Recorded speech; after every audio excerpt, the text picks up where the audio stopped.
Greetings, everyone. This is Rock and Roll Spot Connection with the weekly comic book write-up. And now it's on to the finale for this week's roundup. Just the last few Marvel books and the last few DC books. Kicking things off, we've got Darkhawk number 3. Where we left off, Darkhawk had, as Darkhawk, I should say, our Connor had ended up having a violent run with his best friend Derek. And, well, Derek went back to his boss, and, well,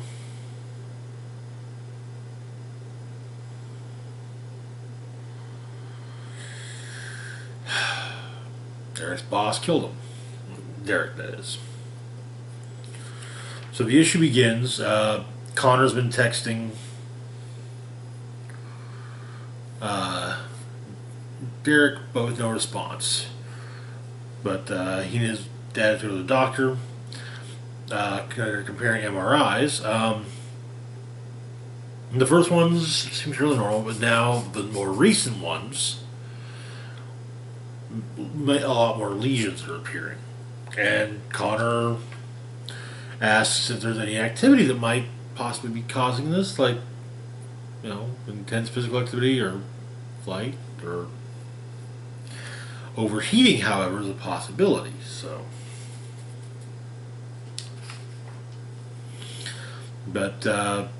Connor begins to make a video for Derek explaining how he's Darkhawk and what happens, and even explaining he doesn't even know how to take the helmet off. So he kind of says, well, maybe if I just pull at it. And he pulls the thing off, but it basically pulls his head off. But he deletes the video. The coach is downstairs, and Connor learns that Derek has been murdered. So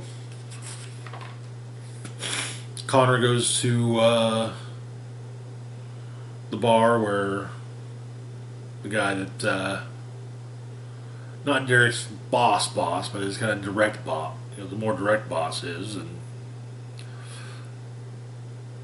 wants that, basically, wanting to know what looking for leads. The guy tells Connor to piss off, and so Darkhawk comes in,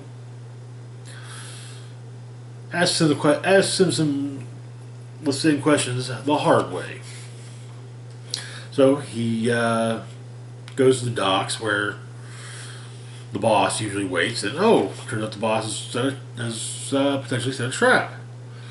A bunch of other science villains, and so, but the armorer reacts as he continues to do all this, creating shield, energy claws, energy blast. Yeah, he's able to take these guys on fairly well. Not perfectly. There's still a few, but there's an explosion, and he ends up in the river. But he's saved by none other than Miles Morales, which is where the issue ends. I'm kind of digging the idea of Miles being a supporting character in here. I'm biased when it was Darkhawk. I enjoy the character, so yeah. Moving on to our next book, we've got Amazing Fantasy number 4. Where we left off, all of the warring tribes met on the field of battle, and Uncle Ben bathed the battlefield in dragon's fire.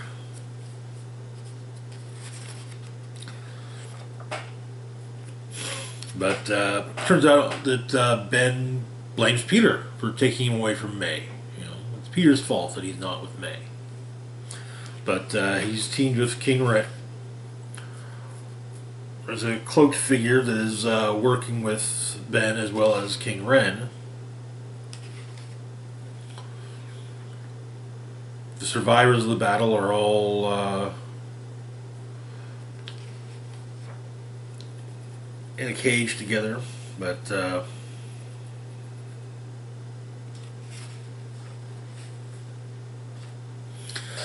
In the midst of things, the boy, America, rises as a zombie.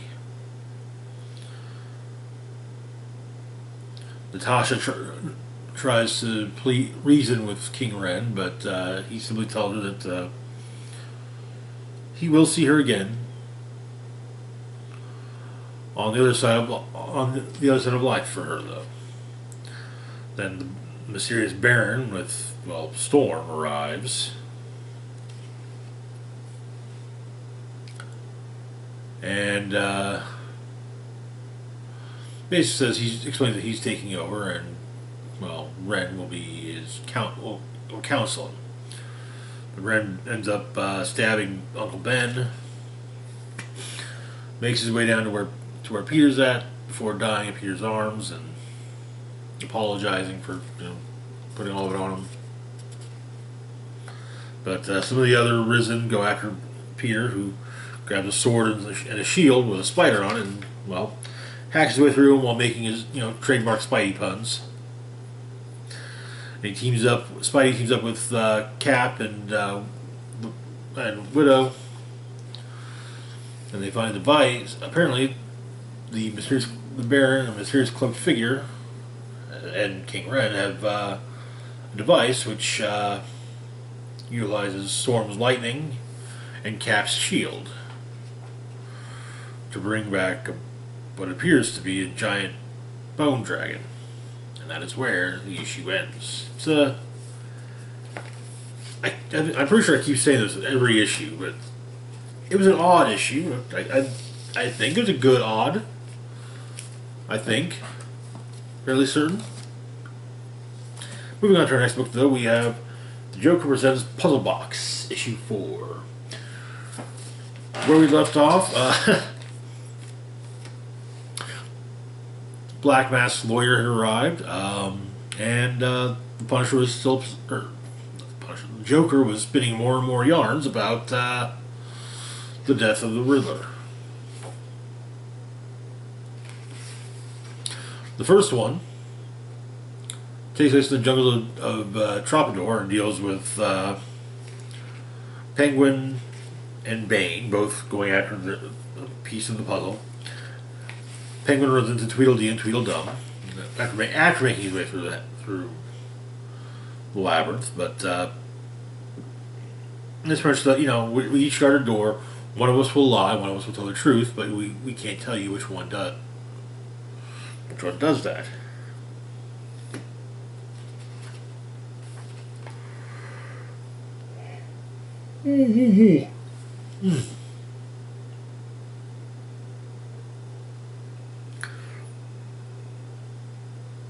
But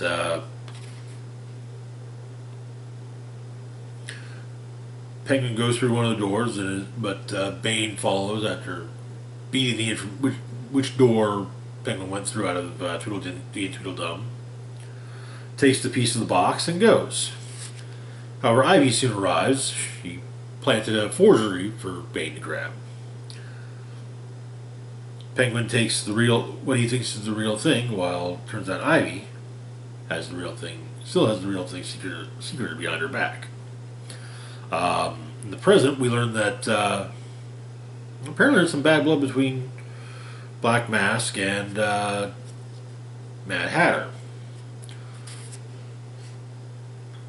Hatter trips when he sees Mask knocking over the officer escorting him, and he slips one of his control cards into the officer's hat. Hatter tries to get Officer Anderson to kill Montoya and her partner, but it doesn't work.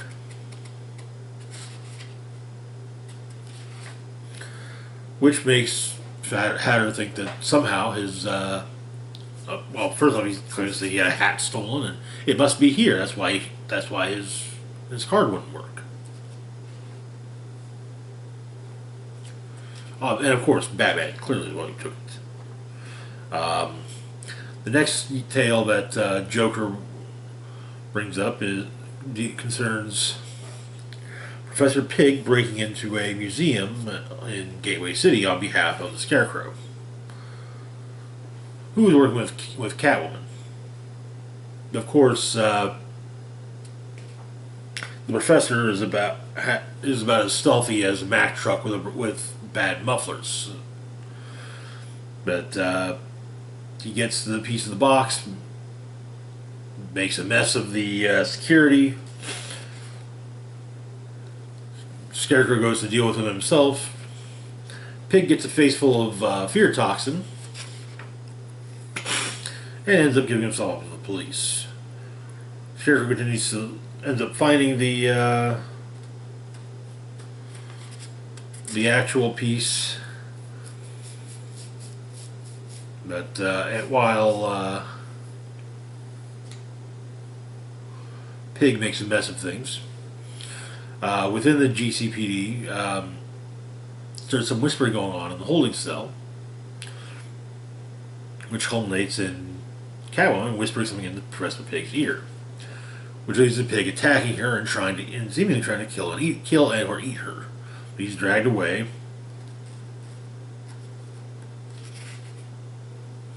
However, Pig gets loose, manages to get all the way up to the roof, turn on the bat signal, and he gets kicked in the head by a descending Batman. As he's being arrested, as Pig's being arrested, Batman suggests they not let Pig escape again, and that is where the issue ends. It's be interesting to see how all of this wraps up, to say the least. And we've still got a few more issues before it does just that. But yeah, I am enjoying Puzzlebox. Moving on to the next book, we've got Dark Knights of Steel, issue 1. So Dark Knights of Steel is an Elseworlds miniseries. It's set in a medieval Europe, but with the DC characters, with medieval analogs of the DC characters. So the issue begins with the destruction of Krypton. And the first few pages we get a prophecy. Come from the stars. They will look like us. They will sound like us. But they are not like us. They are demons. And the demons will take our world. They are here. They have sent them onto our world from theirs. The Green Man waits. Fire and blood. Gods are born and gods are killed. Castles crumble. People tear as easily as parchment. Swifter than a crossbow bolt. More powerful than castle walls. Soaring over moats and fortifications. Look. Up in the sky. Our end. But the pod crashes on Earth and pops open to reveal that it's not Kal-El inside, but rather Jor-El and Lana, and Lara, or Jor-El and Lara. Lara is in labor, but they're found by oncoming horses, or by oncoming archers on horseback who would fire arrows. The arrows, of course, break, but Jor-El lets loose with the heat vision for the first time ever, and yeah. The prophecy, it turns out, was written by, in the Kingdom of Storms, which is ruled by King Jefferson, by a subject by the name of John Constantine. 19 years later, with the Castle of El,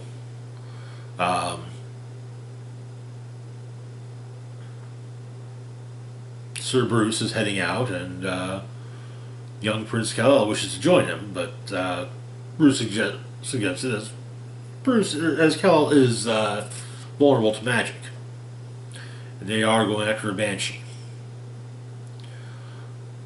The banshee turns out to be none other than Black Canary. Though somehow, after taking a hit from the Canary, somehow Sir Bruce is not dead.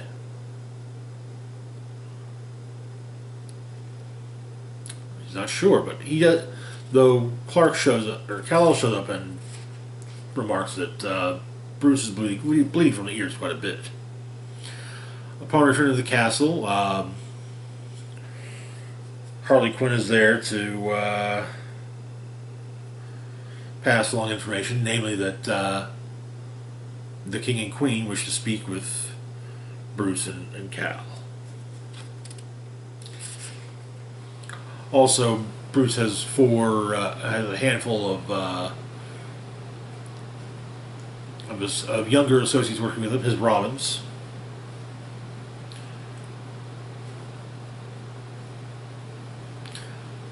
Bruce tries to lie for Cal, but Cal tells him not to and explains that, no, it wasn't, Bruce told me not to go. I didn't listen and went with him anyway.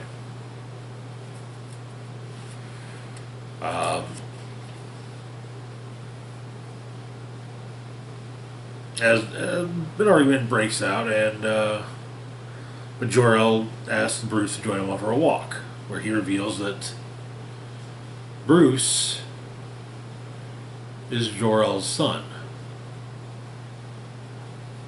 Though Martha Wayne is still his mother, Bruce is half Kryptonian. Meanwhile, an archer in the Tree of Hob Forest readies an arrow, while the Green Lantern, energizes it. The Green Arrow fires the arrow and sails through the air and lands squarely in Jor-El's eye, killing him in the middle of his talk with Bruce. And that is where the issue ends. It's definitely an interesting book so far. It's gonna be a very interesting 12 issues. That's for sure. Next up, we've got Justice League Infinity number 5. Where we left off, the Justice Squadron had found Wonder Woman, who had just encountered a somewhat reformed Darkseid. So the issue begins with Martian Manhunter talking about his life and more recent version of his adventures. But the issue focuses largely on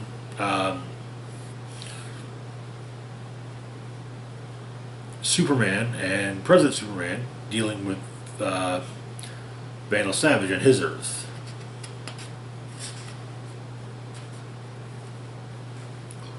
But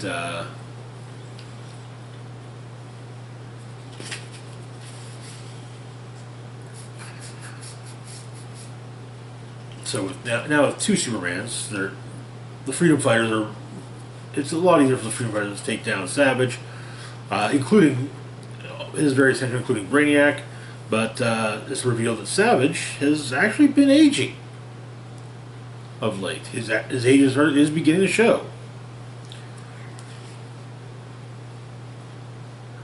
And Savage kills Zod, and is about to be killed by Doomsday when he's stopped.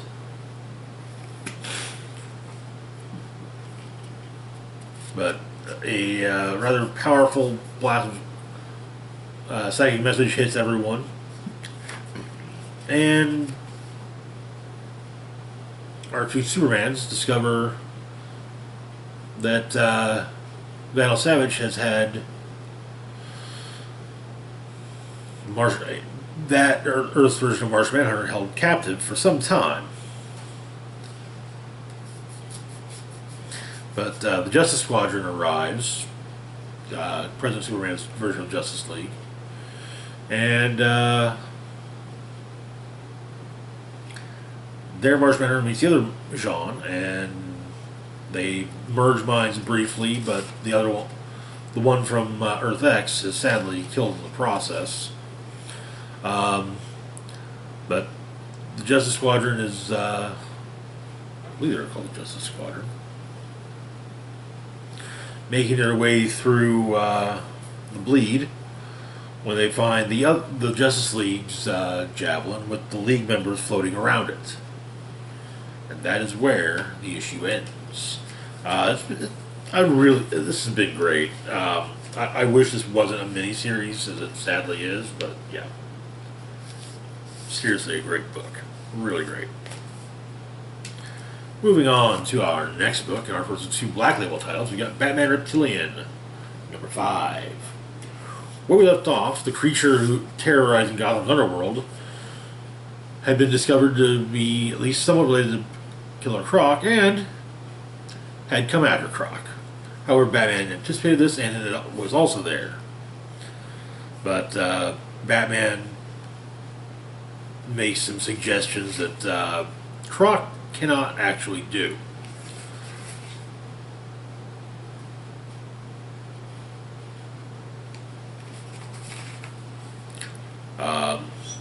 But Batman and Croc try to get away. However, it seems like the creature is going to simply wait.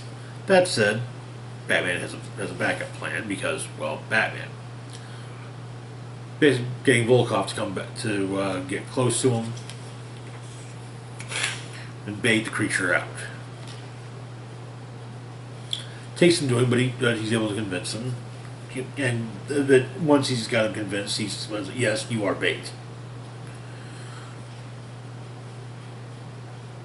But the creature follows the Batmobile for a little while before Croc and Batman make it up to the surface, and it comes back for Croc. But in the end of the issue, Batman flies into the creature's mouth, and well, that seems to be it. That is where the issue ends. There's, of course, one more issue of the series. The art's beautiful. Just again, it's just that problem I've been having the entire time. The entire run of the series is that Garth Ennis's Batman is just plain cruel, and yeah, it doesn't feel like Batman, like, at all. This is a guy. This feels more like a Batman who, for whom I'm not going to kill you, but I don't have to save you isn't an exception, but rather the norm. Anyway, moving on to our last book of the week, we've got The Human Target, number 1. So The Human Target is a long-standing DC character. The idea is that you hire him to, basically be a decoy. Someone's trying to kill you. Okay, well, hire the Human Target to find out who. But he's sick and poisoned. But we find that sometime previously, almost 2 weeks previously, he took a job impersonating Lex Luthor. And the attempt is made on Lex, but it fails.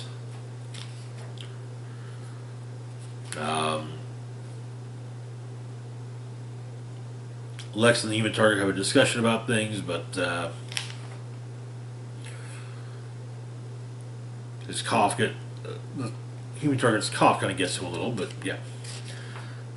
He crashes his car and is snagged by the League, taken to the watch tower, and give it Dr. Midnight to go, basically, gives him a check, checks him out to see what's up. Well, he's been poisoned. It's a radioactive poison. So it was, and from what he can tell, it was in his coffee that morning. So Human Target starts asking around,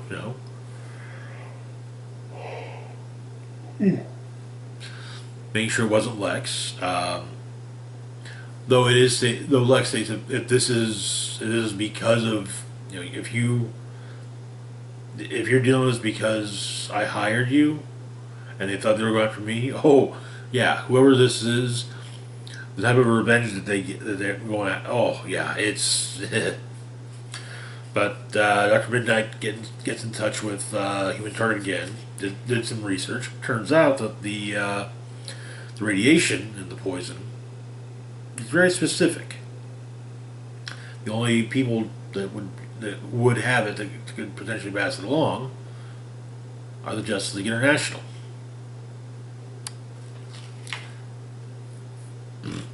So now the Human Target has a few, at least does have an angle to look into. And that is where the issue ends. Interesting. Very interesting.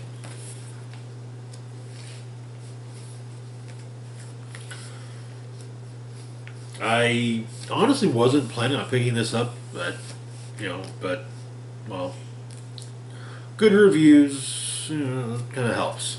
But anyway, that is going to do it for this week. As always, feel free to like, share, and subscribe. Later on in the week, we'll be putting up our event recaps for Fear State and War of the Bounty Hunters. And we'll also be putting up our review of Eternals. But yeah, that's it for now. As always, feel free to like, share, and subscribe. Links to my Facebook, Twitter, Patreon, and PayPal can be found in the description box down below. This is Rock and Roll Spock signing off, saying, live long and rock hard.